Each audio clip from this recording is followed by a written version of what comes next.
Finally, the regular season is upon us. And the Montreal Canadiens, well, they start slower than they did last year. In 2024, it was a 1-0 victory over the Toronto Maple Leafs to start the season. This year, a 5-2 loss at Scotiabank Arena. What happened? Time for some puck talk here on the postgame show.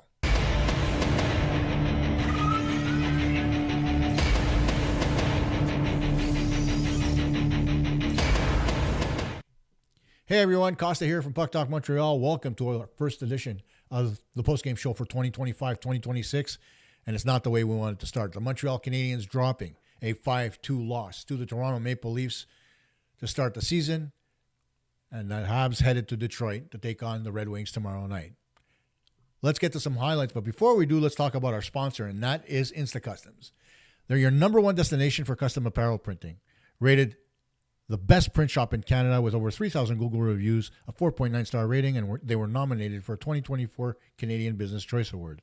They print on all your favorite clothing, plus coffee and travel mugs, and yes, they even offer embroidery. Most orders are printed and shipped the very same day, and large orders in less than 3 days with free shipping. Open 7 days a week, they're located on Stanley Street. Easy to remember as it ties in with the Habs' ultimate goal of winning the Stanley Cup. So whether it's for yourself, a loved one, or your business, trust Instacustoms.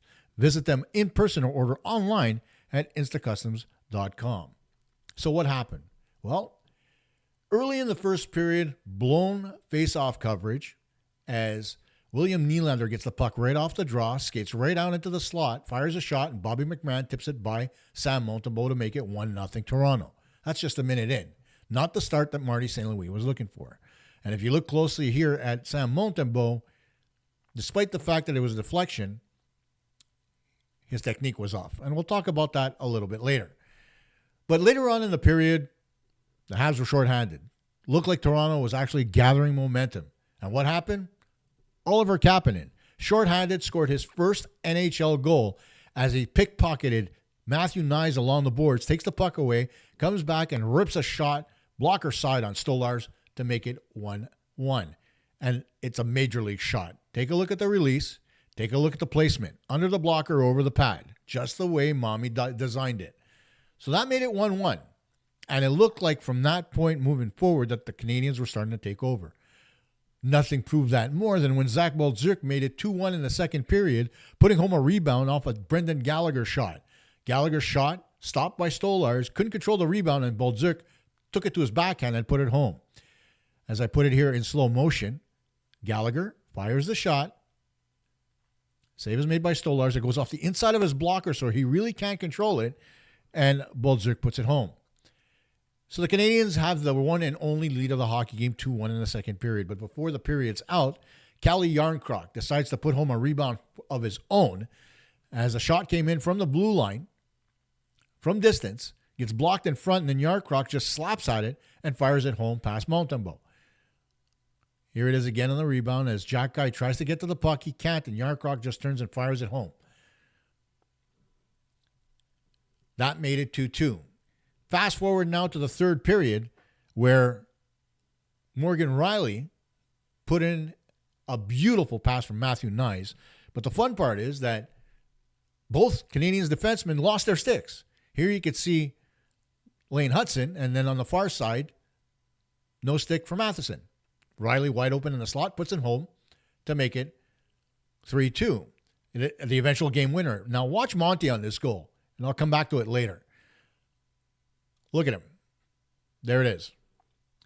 I'll get back to that, and I'll explain why I was pointing that out to you in a couple of minutes. But by and large, that was the game winner. A couple of empty net goals from both Auston Matthews and William Nylander, and the Leafs leave Scotiabank Arena with a 5-2 win.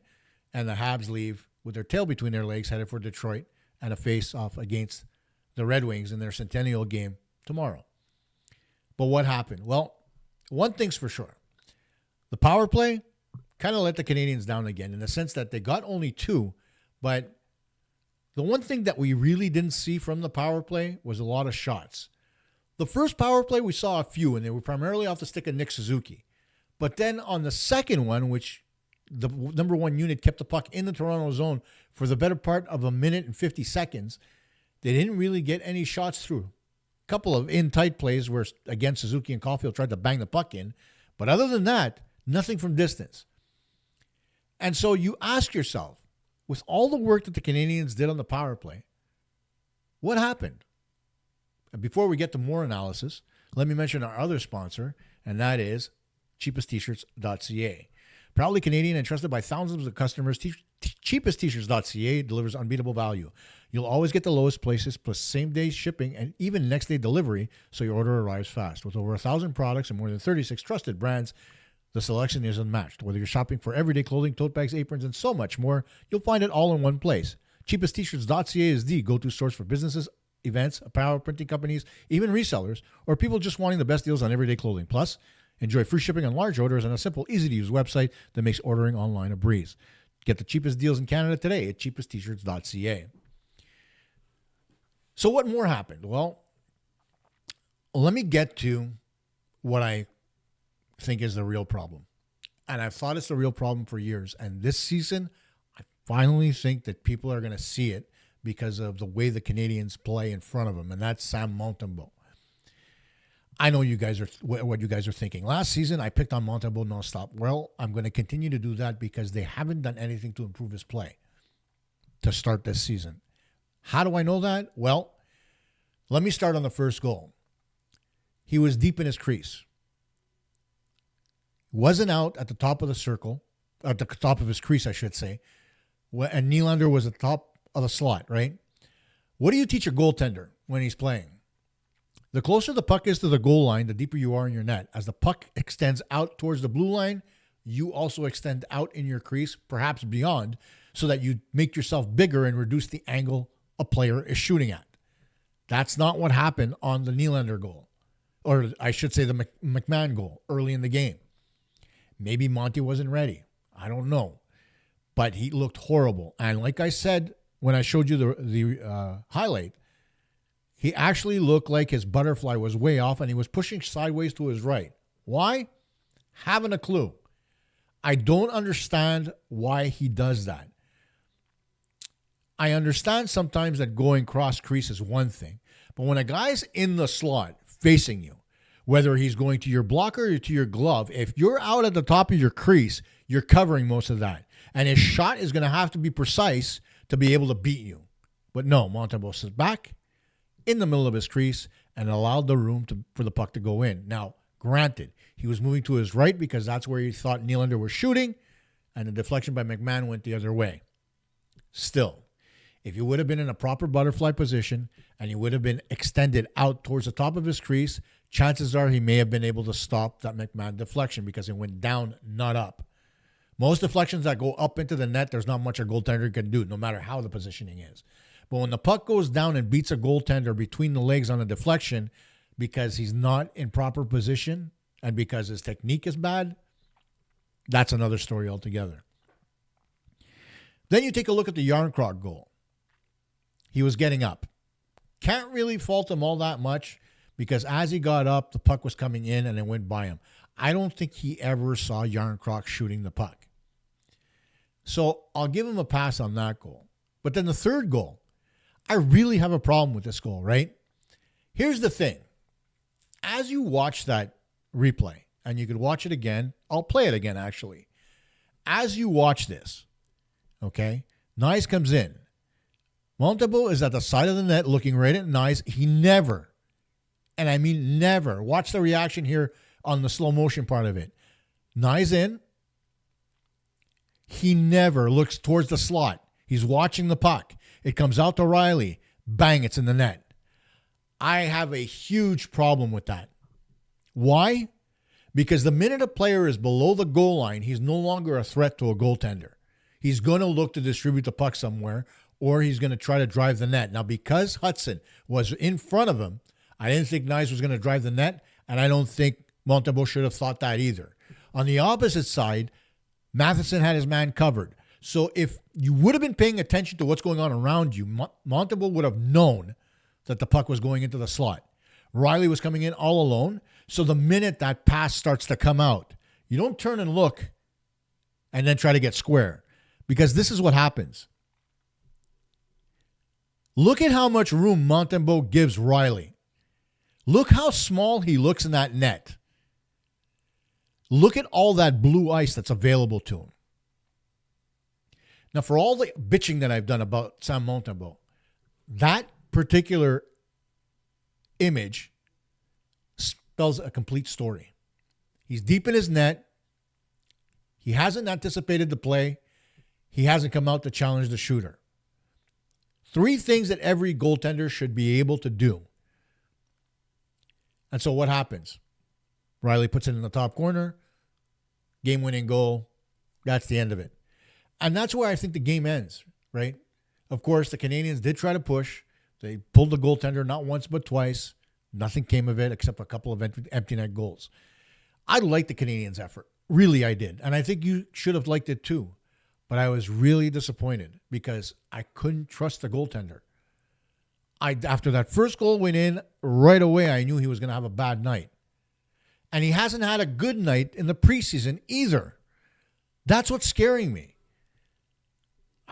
Listen, I know I'm very tough on Sam Montembeault, and I'm tough on goaltenders in general.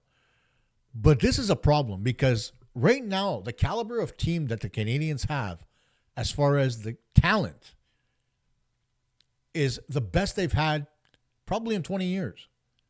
And so to have that go down the toilet because your goaltender isn't up to speed is a problem.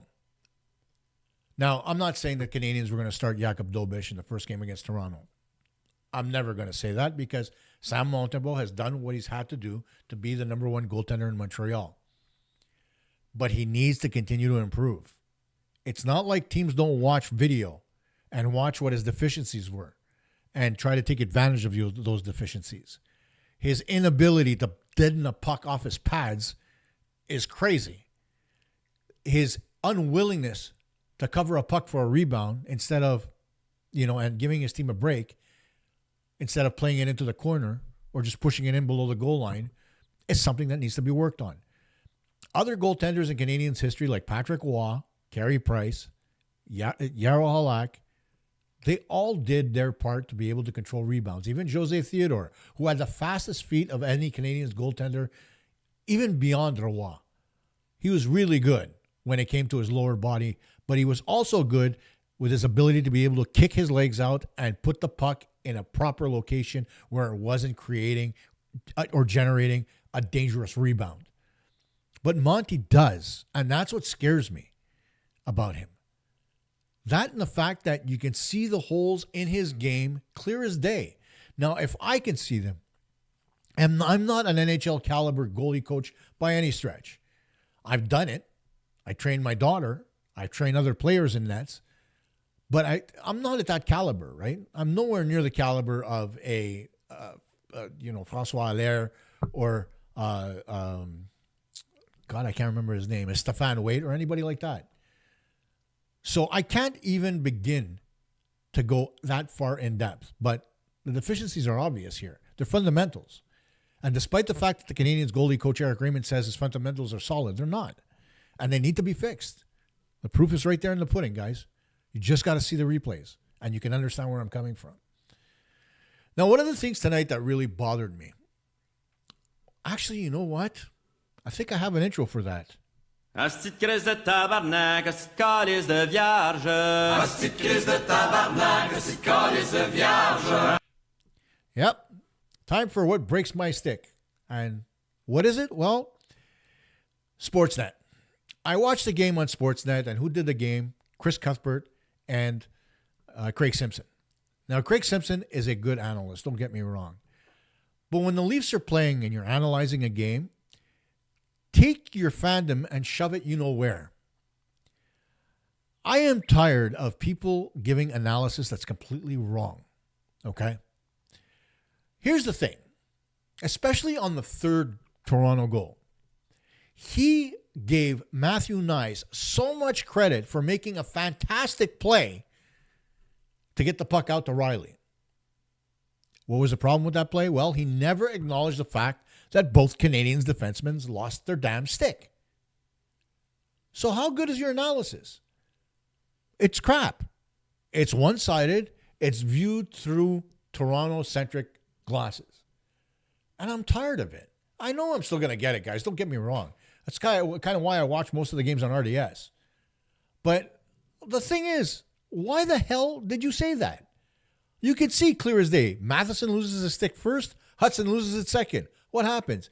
It's basically a 2-on-0 or 3-on-0. Matheson did what he could to cover his man. Riley came in unabated down the slot. And Nyes, well, Hudson dragged him down. He made a pass out into the slot. Riley was wide open. It's not rocket science. It's a rather easy play to make when your defenseman doesn't have a stick. But, it's such a great play by Matthew Nyes. It's an easy play.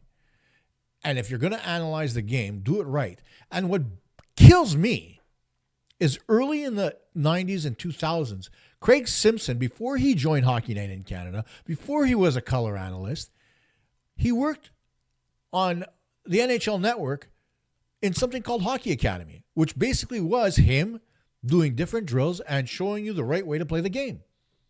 It was one of my favorite shows. Really helped me as I was developing as a coach. So it's not like he doesn't know the right things to do and the right way to look at the game. Obviously he does. Now, I don't know whether or not he gets paid more to be a homer, but the thing about Sportsnet and national broadcasts is that homers have no place there.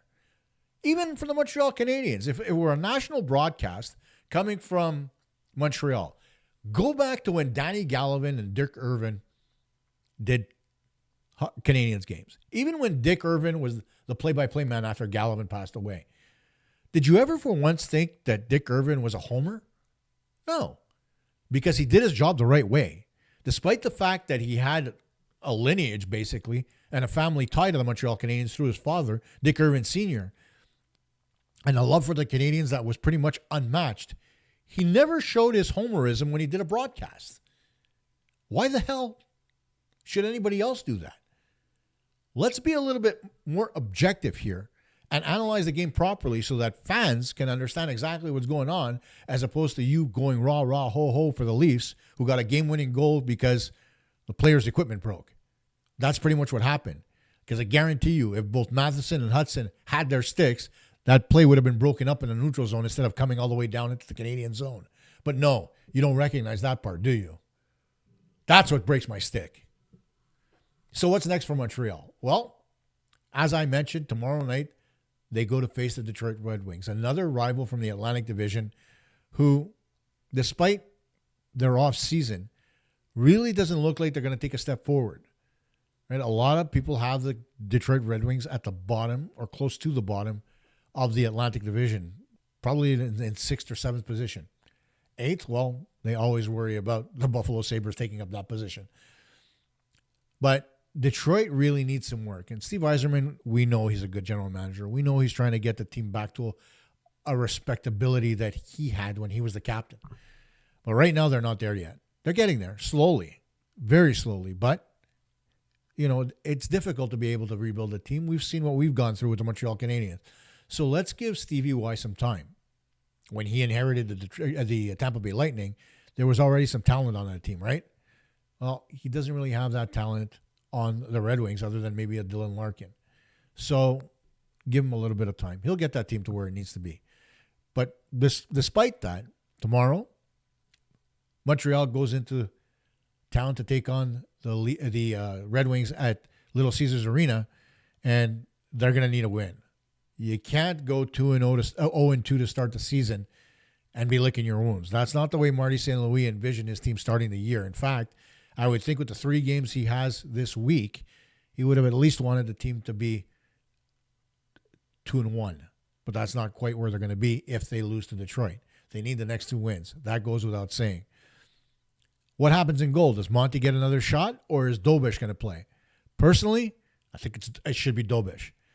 You need to show that you have confidence in him playing right away. And I think Dobish would probably give the Canadiens the type of goaltending that they'd be able to win the hockey game with. Monty didn't do that tonight. And that scares me. What scares me even more is the fact that everybody keeps talking about how great a goaltender he is, but he's not. Guys, his goaltending is masked by the defensive play of this Canadiens team. The only reason the Canadiens defense looked as bad as it did last year is because of how poorly Montembeault played. Sure, there were times where the defense broke down, and yeah, they gave away the puck a hell of a lot. But there's a lot to be said about a goaltender that stops pucks, right? It gives your defense confidence to make plays. When your goalie can't stop a puck, your defense thinks twice before they make plays. That's kind of what happened towards the end of the third period. When you watch the Canadiens and watch Monty, yes, he made some good saves in the hockey game. Don't get me wrong. But his save percentage for this game was .887. Under 900. He allowed 3 goals on 25 shots. That's nowhere near good enough. It was .880, actually, if I remember my calculation correctly. .880. And it's one of those things that I pointed out as one of the keys to the Canadiens having a better season. They need to allow less than 3 goals a game to be successful. They allowed more than 3 in this one, and they lost. Remember, 47 3-plus goal games, only 11 wins last year, 23.4%. Not a good number. So now Montreal needs to go into Detroit and dictate the pace. Don't let Detroit show you how to play the game. Get in there, control the middle of the ice, force the play into the Detroit zone, and force Detroit to make plays. If you do that, you'll have success. And based on what the Canadiens did tonight, if they continue to play the same way, they will have success. Although they're going to need to stop here and there when, occasionally when things happen. And hopefully tomorrow night they do get it from Jakub Dobeš. That's it for this edition of the postgame show.